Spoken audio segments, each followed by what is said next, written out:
Dominique Chauvin, prospectiviste. J'avais une question pour vous sur Autolib. Vous avez mentionné au début les trois ruptures, les trois révolutions technologiques, sociétales, comportementales. Je voulais en rajouter une, si vous me permettez. Et c'est une question. Dans la partie technologique, vous faites référence à l'énergie, en fin de compte. Et la transition énergétique, quelque part. Il y a eu un congrès au Sénat récemment où il s'y dit des choses qui, à mon avis, ne tiennent pas beaucoup debout sur l'analyse du cycle de vie et qui était un peu, je dirais, en contradiction avec le projet que vous développez.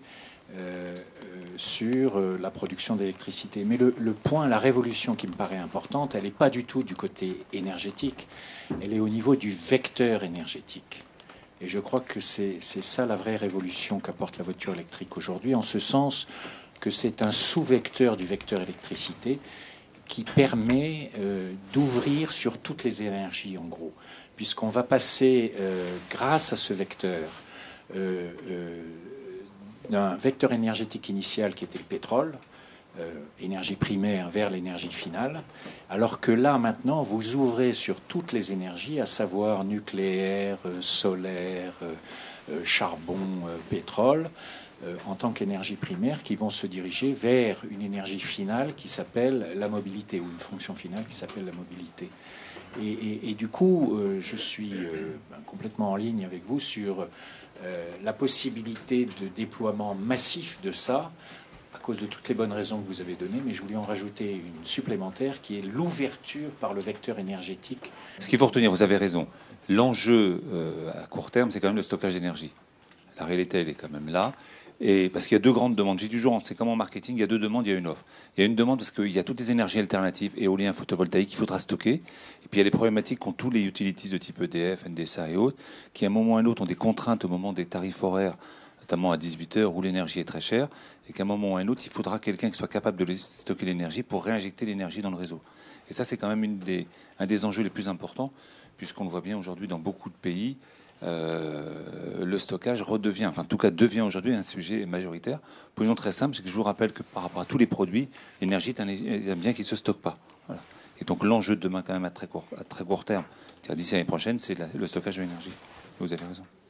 Bonjour, Alain Bourripios. J'avais une question pour Monsieur Maire sur la responsabilité. Vous avez évoqué alors des effets de mode en évoquant Bluetooth. Vous avez évoqué également la loi au travers de la responsabilité pénale de la RATP, tout au moins par rapport à l'intégration de ces nouvelles technologies dans vos espaces. Moi, j'ai un point de vue qui est celui d'un usager. Je me suis senti plus d'une fois agressé, en effet, par des messages Bluetooth ou des textos que j'ai pu recevoir en passant dans des espaces. Je voulais savoir aujourd'hui comment est-ce que vous gérez, enfin, vous abordez cette question de la responsabilité, indépendamment presque du cadre légal et... Je voulais revenir sur la... bon, il y aurait beaucoup à dire sur la question énergétique, mais parce que moi je suis un homme d'énergie, donc je ne reviendrai pas là-dessus, effectivement. Exactement, donc notamment sur le stockage de l'énergie qui, évidemment, en liquide se stocke longtemps. Bon, ma remarque est une question, pour être très clair. Remarque, vous avez beaucoup insisté au départ sur le sens, et à mon avis c'est le cœur du sujet. Le titre de la présentation, c'est Thinking dans les services. Moi, j'avoue que, autant comptablement, je sais à peu près ce que c'est que la différence entre un service et un produit, autant du point de vue du consommateur, j'ai remarqué dans vos présentations que le service est toujours incarné finalement par un produit au final. Il y a toujours là, quelque part, une incarnation. Et je me faisais la remarque alors, nous, on a... Alors ça c'est la remarque. Alors la question. Alors je passe à la question. On travaille dans le domaine de. On est une société qui s'appelle K2B Petroleum, qui s'appelle Beyond Petroleum. Je prends un part de pub. Et notre métier, c'est de mettre en place. Attendez, je vais poser la question, mais attendez, je peux expliquer tout de même, parce que sinon, je veux dire, ça sert à rien. Notre métier, c'est d'identifier sur le marché l'intelligence énergétique de la grande transition carbone qui s'opère. Dans ces trois produits-là, je vois un certain nombre d'intelligences, notamment chez Autolib sur le côté carbone. Il y en a également dans... Bon, ma question, est-ce que le sujet zéro carbone est un sujet qui est intégré dans vos produits? Est-ce que c'est un sujet du futur? Ou est-ce que, comme on le remarque dans le monde anglo-saxon, ou est-ce que vous pensez que ce n'est pas de l'innovation service? Voilà. Je vais revenir sur ce que j'ai dit tout à l'heure. Le produit Autolib, c'est un produit dont on schématise aujourd'hui qu'il n'émet aucune émission de CO2. Alors après, il y a tous les débats qu'il y a aujourd'hui avec les écologistes et autres, mais peu importe. Anyway, la réalité aujourd'hui, c'est que ça émet rien. Enfin, c'est très faible par rapport à ce qu'émettent des voitures. Et que ça ne pollue pas l'atmosphère en termes de bruit. Après, sur le stockage, il y a plusieurs écoles.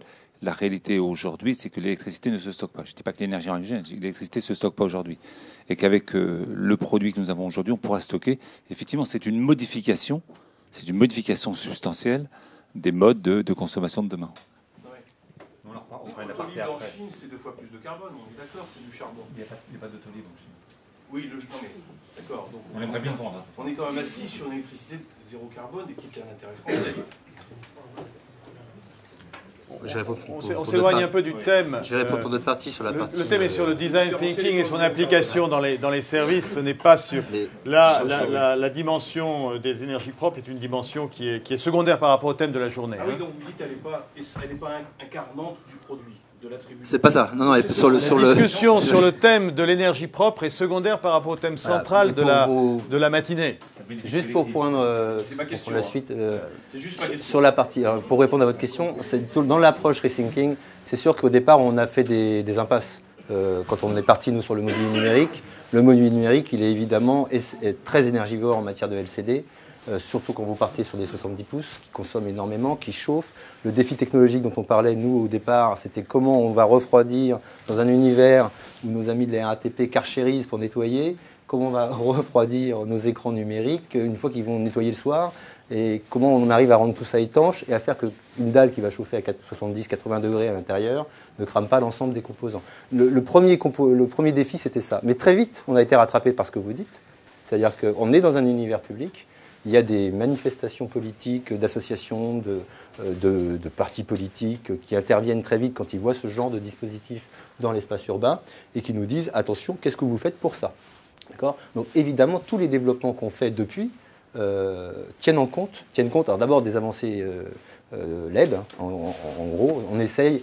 Alors, on a fait des exemples, on a fait des calculs avec le bureau d'études de la RATP. D'ailleurs, quand on a installé les 82 pouces, on a aussi mis des grands formats à Franklin. On a regardé, on a fait un bilan. Il y a eu un bilan carbone réalisé pour vérifier qu'on ne consommait pas plus qu'avant. En gros, c'était pas tellement qu'on faisait des efforts pour descendre, mais déjà que ces nouveaux dispositifs beaucoup plus efficaces n'ajoutaient pas la note carbone, parce que derrière nous, on a depuis très longtemps fait en sorte que nos afficheurs que vous voyez dans le métro des fois avec des grosses sacoches et que vous savez ça très suranné, finalement ils ne prennent pas leur voiture pour aller afficher les panneaux du métro, ils prennent le métro. Donc on calcule tout ce qui rentre en ligne de compte depuis la Corée jusqu'ici pour la fabrication de notre mobilier numérique, et on regarde l'impact que ça a par rapport aux panneaux flash éclairés qu'il y avait avant qu'on remplace. D'accord ? Donc oui, maintenant, la technologie, aujourd'hui, on voit qu'elle va permettre, avec l'asservissement de système intelligent d'asservissement des lumières, par exemple, ou des choses comme ça, on va pouvoir réduire la facture pour rentrer, évidemment, dans des problématiques qui peuvent nous rattraper demain. Alors, sur l'autre partie, je vais peut-être répondre à la question de monsieur. C'était la partie, voilà. Et sur la partie plus législative, voilà, responsabilité. Il n'y a pas eu d'expérience Bluetooth dans l'univers du métro, hein, ça je confirme. C'est-à-dire qu'on a tout fait, on a tout préparé, mais on n'a jamais activé. Donc vous n'avez pas pu être sujet chez nous. Voilà, ça s'est fait dans la rue, ça s'est fait partout, mais ça s'est pas fait chez nous. On a été trop lent pour pouvoir le mettre en place et vous embêter à ce moment-là. Mais donc ça ne s'est pas fait.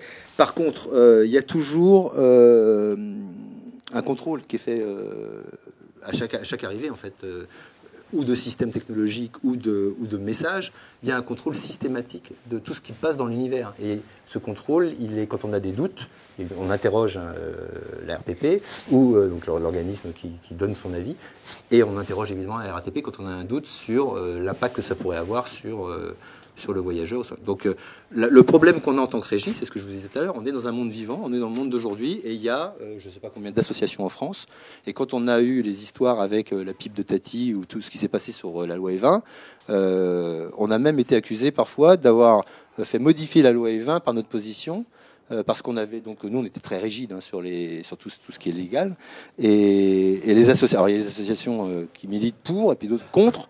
Et finalement on est toujours au milieu du gué et la décision quand on est au milieu du gué elle appartient en règle générale à la RATP. J'aurais en fait voulu avoir votre opinion de manière plus globale sur cette espèce de contradiction qu'on voit dans le design et même dans la manière dont vous avez intitulé votre thématique, domestiquer l'espace public. On voit aussi l'inverse avec des choses, un intérieur qui se transforme en extérieur, avec les jeunes designers qui en fait se nourrissent de choses totalement qu'on n'aurait pas associées à la base. Je voulais savoir quelle était votre opinion en fait par rapport à ça. Alors, la question elle est très simple, donc c'est par rapport au concept Autolib, est-ce qu'il y a déjà des programmes d'internationalisation ? Oui, j'avais une question autour justement du design et de la problématique entre design et business model que vous avez un petit peu abordé les uns et les autres, mais finalement pas tant que ça. Quand on fait du design dit petite série, qui dit petite série, et comment je m'y retrouve, je comprends très bien que les industriels d'une certaine manière soient un peu frileux, parce qu'eux, ils cherchent un business. Donc voilà. Je voulais que vous me racontiez un petit peu cette histoire-là. Sur les questions de design, donc concernant la série et le rapport économique à la production, quand j'évoquais tout à l'heure le mobilier pour Cannes, 15 objets réalisés dans un premier temps pour la ville de Cannes, ce produit est devenu le best-seller de l'entreprise. Aujourd'hui, 2000 pièces vendues quelques années après. Donc c'est l'intelligence de l'entreprise d'avoir compris qu'en sortant 15 pièces au début, en faisant un effort sur 15 pièces, il pouvait y avoir un intérêt par la suite, quoi. Donc c'est ça, parce que la logique, en fait... non, mais 15 pièces pour une entreprise qui fait X millions de chiffre d'affaires, pourquoi pas ? C'est pas grand-chose en termes d'investissement pour elle. Donc moi, je trouve que c'est... Pardon ?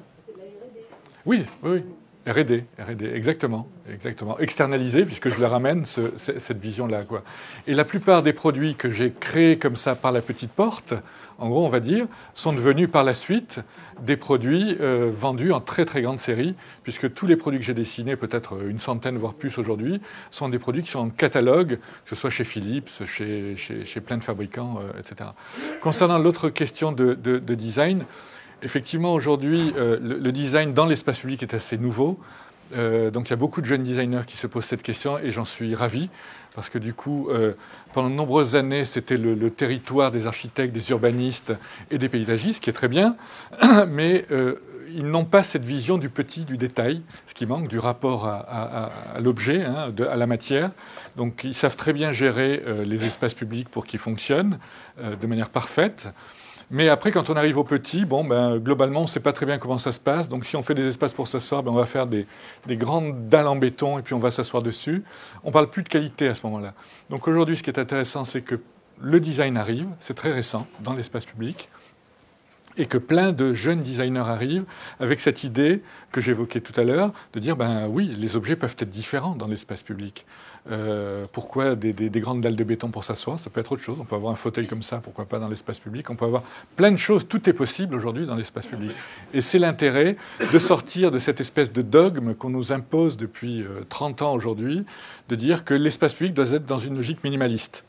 À certains moments, oui. À d'autres moments, non. Moi, je revendique que l'espace peut être saturé à un moment donné de signes, et à d'autres moments, il peut être complètement vide et libre. Voilà. Donc, il n'y a pas de règles, et surtout pas de dogme dans l'espace public, puisque l'espace public évolue tout le temps.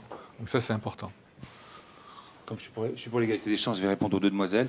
Oui, nous sommes approchés par beaucoup de villes mondiales. Typiquement, samedi, on voit Moscou. Et donc, les villes nous approchent, et on va être capable demain de commercialiser la solution à la carte ou au menu, c'est-à-dire que comme c'est une offre complètement intégrée, mais avec un élément important, c'est que la batterie est notre core business. Ça, c'est voilà pour votre réponse. Et la deuxième, le business model et le design. Je vous l'ai dit tout à l'heure, vous l'avez vu, ça sera 3000 voitures. Et comme a dit notre président, à 80 000 clients premium d'ici 2018, nous sommes rentables. C'est-à-dire que le point mort est en 2018. Et comme il a déclaré la semaine dernière dans une conférence de presse, compte tenu de la réussite commerciale actuelle, encore auquel vous allez contribuer, je sais, dès tout à l'heure, allant dans les espaces ou d'allant sur autolib.eu ou en voyant notre patron du centre d'appel, vous contribuerez aux résultats opérationnels de notre groupe. Et je vous en remercie, mademoiselle.